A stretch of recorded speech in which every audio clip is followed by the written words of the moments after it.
Hey guys, welcome back to Elvis Car Reviews. I hope that every single one of you is having a beautiful day. In today's video, we are going to talk about how reliable is my 2016 Chevy Camaro SS, aka the 6th generation Chevy Camaro SS. Chris! Dad! My arm's broke, and look, a Camaro! Oh, that guy must be so boss. You're damn right I am, Peter. So this is my 2016 Chevy Camaro SS. I've owned the car for about 6 months now, and I know it's a very short period of time to make a reliability video, but I've had things happen during those 6 months that I think it's the time to make this video. I really love the car, but it had some issues that I thought were worth talking about and to see with you guys if any of you who owns the specific car has had the exact same issue that I'm having. So before we get into that, I just want to remind you guys, this is a sports car, and the main reason why you buy it is to race it, to drag race it, to roll race it, and stuff like that, and which is what I've done. So before we get into the reliability issue, let me talk about the races that I had with the car. So far I raced 3 cars and I'm 2-1, so 2 victories and 1 defeat. I raced my buddy Stang Mode 2018 Mustang GT with a 10-speed automatic. Of course I lost, and after that I was so pissed that I came back and raced a 2016 Ford Mustang GT with a 6-speed manual, and I beat the guy, basically just wrecked that guy. And after that I raced a 5.5 horsepower Subaru STI, which that was a slaughter, and I actually doubt that the car had 5.5 horsepower, but again, enjoy these 3 race videos and then we will get into the reliability part.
So now let's get into the not so fun part. I've had four major issues with the car, and so the first issue basically has to do with transmission. When I bought the car, when it was still stock, I had this issue where the car was shifting from first to fourth, which is something that GM or Chevy has put in the car in order to save fuel. So the car will force you into fourth gear instead of going to second gear. So after I had my car tuned by J&J Speed Shop, basically Jason, his tune actually worked pretty well. He removed that, second gear lockout, and now I can shift first to second with no problem. But there is one thing that I noticed now: it's very difficult to get into second gear. Sometimes, like when I race, I start with first gear. When I put it in second gear, it just doesn't go in gear, and the dashboard can say second gear, but it will not actually get into second gear.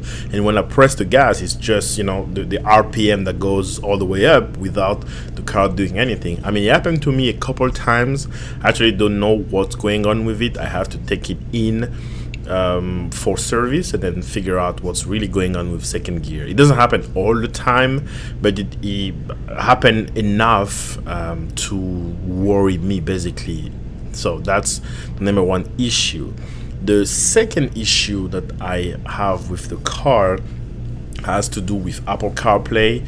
That's minor stuff. Basically, when I connect my iPhone, it takes a long time for it to recognize the device and then display my phone screen into the car's display, basically the car's screen. It takes a long time to do it. I don't know why. Sometimes I have to unplug and then plug in the phone again for it to work, but it's it can be very distracting, especially if you're driving. So that's the second issue, which is not very major. So the third one is kind of not really major, but kind of major, depending on where you stand. It also has to do with the display, the screen. Sometimes when I start the car, the screen just go black, and I have to turn it off and then turn it back on again for it to display anything, for the radio to turn on and stuff like that. It happened to me quite a few times, but when I have a camera ready and waiting to film it, it just doesn't happen. So it's pretty weird that the screen will just go black from time to time. So that I have to have that checked as well the next time I take the car for service. And the last issue is you can see the ceiling of the vehicle is made from very soft material, and where the ceiling basically meets the windshield, the front windshield, I actually don't know how to describe it, and I couldn't really film it because the car is so small and curvy. It's very difficult to point the camera at that angle in order to get the shot, but you know what I mean. The ceiling of the car and where it meets the windshield, it's actually coming off. That I think it's probably glued together or something. It's coming off because I park my car mostly outside. I don't have an inside garage, and we've been having some pretty hot weather lately, and I think that's what caused it. It's really coming off, it's really peeling off, literally. I don't know if it's because of I'm assuming it's because of the hot weather.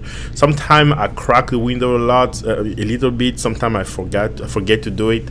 So I'm thinking it has to do with that. But it's very annoying. And the other thing is, I parked my Mustang right next to it. Like, my Mustang is there, my Lexus is there. None of those cars have that issue, but the Camaro. So it's really, really annoying to see that. I mean, it's really, really annoying to see that.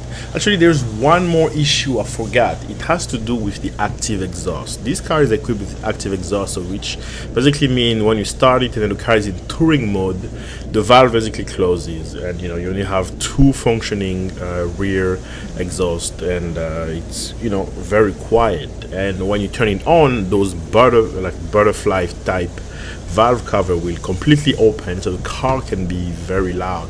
Now, when the car is sitting for so long and you first start the car, the cold start is usually amazing, but after that, like when you get into the car and put it in gear, so those flap basically have to figure out your gas pedal input in order to decide if they're gonna open or not, and it makes a very terrible squeaky noise. I actually don't know if any of you can identify but it makes a very terrible squeaky noise. Again, I was not able to film that because it never happened when I had my camera ready. It always happened like, you know, any surprise or something like that. So that's basically the forgotten issue, or the fifth issue, if you want to say that. So beside those minor issues, the car has been really reliable, has been never let me stranded. You know, I put in 6 months, I put over 15,000 miles, and I took the car everywhere. I took it to Canada, I took it on like a 900 miles road trip. It's been perfect. I mean, it starts every morning when I want it to. It's a very, very nice car, and I will keep documenting every step of the way with this 2016 Camaro SS.